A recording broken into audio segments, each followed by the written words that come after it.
Welcome, people of YouTube. This is MrBubbles Pet Chicken, and I'm back with Skyrim, but with a whole new series for Skyrim. I'll be starting a little series called Storytime with Mr. Bubbles. This idea was given to me yesterday by my friend Alex of Al's Corner. He suggested if I started the series, I should start with the two Argonian books, and I shall. Argonian Maid, Volume 1, by Cassius Curio. Act 4, Scene 3 continued. Lifts her tail. Certainly not, kind sir. I am but here to clean your chambers. Crantius Colto. Is that all you have come here for, little one? My chambers? Lifts her tail.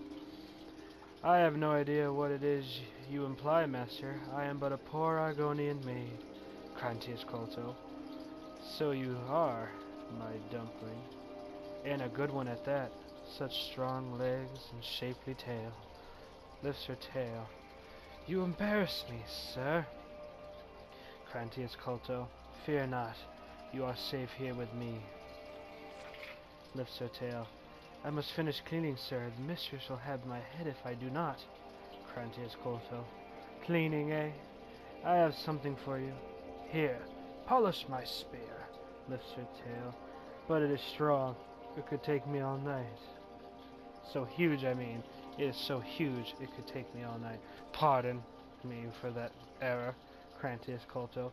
Plenty of time, my sweet. Plenty of time. End of Act 4, Scene 3. That was a rather short book. I know for a fact that Part 2 is not going to bear me much any more lengthiness. Argonian Maid, Volume 2, by Cassius Curio. Act 7, Scene 2 continued. Lifts her tail. My goodness, that's quite a loaf. But however shall it fit in my oven? Crantius Colto. This loaf isn't ready for baking, my sweet. It has yet to rise. Lifts her tail. If only we could hurry that along, how would I accomplish such a task? Crantius Colto. Oh, my foolish little Argonian maid, you must use your hands. Lifts her tail. You wish me to knead the loaf here? Crantius Colto. Of course. Lifts her tail. But what if the mistress catches me? Your loaf was meant to satisfy her appetite. Crantius Colto. Don't fret, my delicate flower. I'll satisfy the mistress's cravings later. Lifts her tail. Very well, but I'm afraid my oven isn't hot enough. It could take hours. Crantius Colto. Plenty of time, my sweet. Plenty of time. End of Act 7, Scene 2. Well, goddamn, that was a short-ass book. Is it me, or shall I find a new book? Ah! Gotta get up from my cozy wooden chair with splinters planted firmly in my rear. I got other books in here. Bliff. What book shall I read?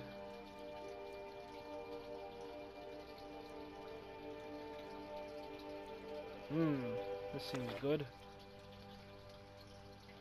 This too. Yes? Back to my chair. I wish to have them splinters in my tush. Comfy, cozy. I wish I had a pillow. A Gentleman's Guide to Whiterun. A Gentleman's Guide to Whiterun by Mikhail the Bard. Welcome, good sir, to the indispensable guide. Within these pages, your humble author and guide, will describe to you the great city of Whiterun, the jewel of the north. Whiterun offers numerous diversions for the man in search of adventure, fortune, and companionship, whether for a night or for a long time.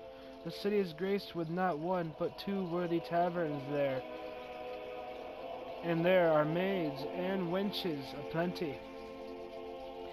The city is located rather centrally in Skyrim, and this as well, for it is not far from anywhere.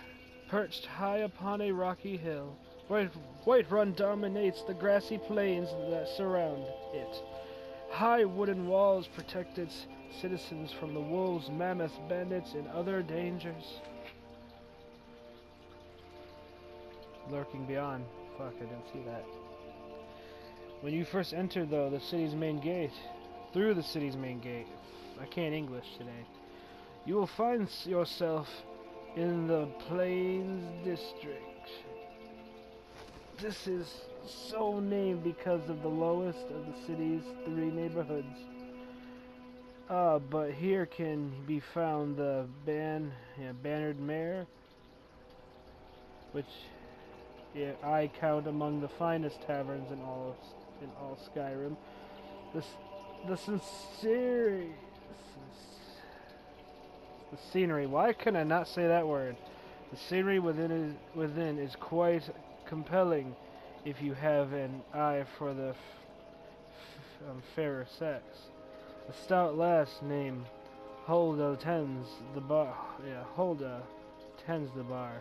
Don't let that stony Nord exterior fool you, for she is possessed of that same fiery passion that all Nord women try so hard to conceal. Sadia, the barmaid, is an exotic Redguard beauty. She is quite mysterious, and your humble author is determined to learn her secrets. Outside the Bannered Mare is the modest marketplace, and here's where I found true love, though I would never deter a fellow hunter bound from the chase. For indeed, why should I author these tomes if not to provide guidance in this very matter? I must ask that you do me this one kindness. Her name is Carlotta Valentina, and she is a magnificent beauty who makes the modest living selling bread and produce in the daylight hours. By the gods, I will make that feisty beauty mine someday. And of course, there are other services to be found in the Plains District. Bellathor's General Goods offers various and sundry wares for the adventurous traveler, and Arcadia's Cauldron offers what tonics and herbs one would expect from an apothecary shop. Arcadia herself is an amiable sort. I often visit her to make conversation, as she is a fellow Imperial far from home. She is somehow a bit old for my taste. A gentleman of advanced years might find it in her a worthy companion. Should you need your blade sharpened or your armor hammered, War Maidens offer smithing services very near the main gate. The smith is a pretty Nord named Adrian Evenici. I can never get that last name. Evenici. There we go. But she is married to a great hulking brute named Ulfber Warbear. Adrian is quite fair, but I should not want to find myself being introduced to the keen edge of that husband's war axe. If married ladies are your preferred sport, then have that, but don't say that. You weren't warned, but don't say you weren't warned. Near the smith is the drunken huntsman. Here some of the wealthier gentlemen gather to share both drink and rumors of the wide world. If you prefer a more distinguished class of company while you ship fine wine, you'll be well at home here. Of the Wind District, I have little to say. Most of the buildings in this second tier of the city are residences, though there is also a temple of Kynareth and a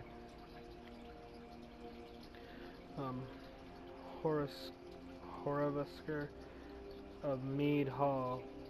The Mead Hall of the Mead Hall of the Companions. Goddamn, I cannot English. I'm sorry that I'm a bad reader.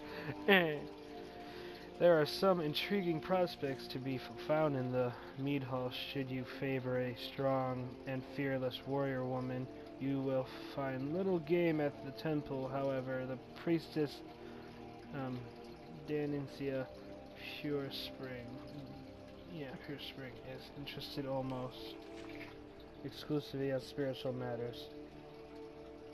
At least we have the Cloud District, exclusive domain of the Jarl's Castle.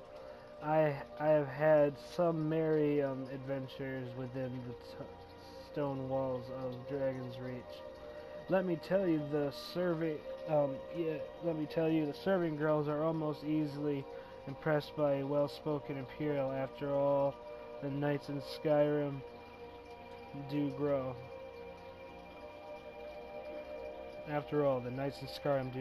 Quite cold. If you take my meaning, and I will not deny that I have visited the town's jail once or twice, which can be found in the lower levels of the palace. As for the Jarl and his court takes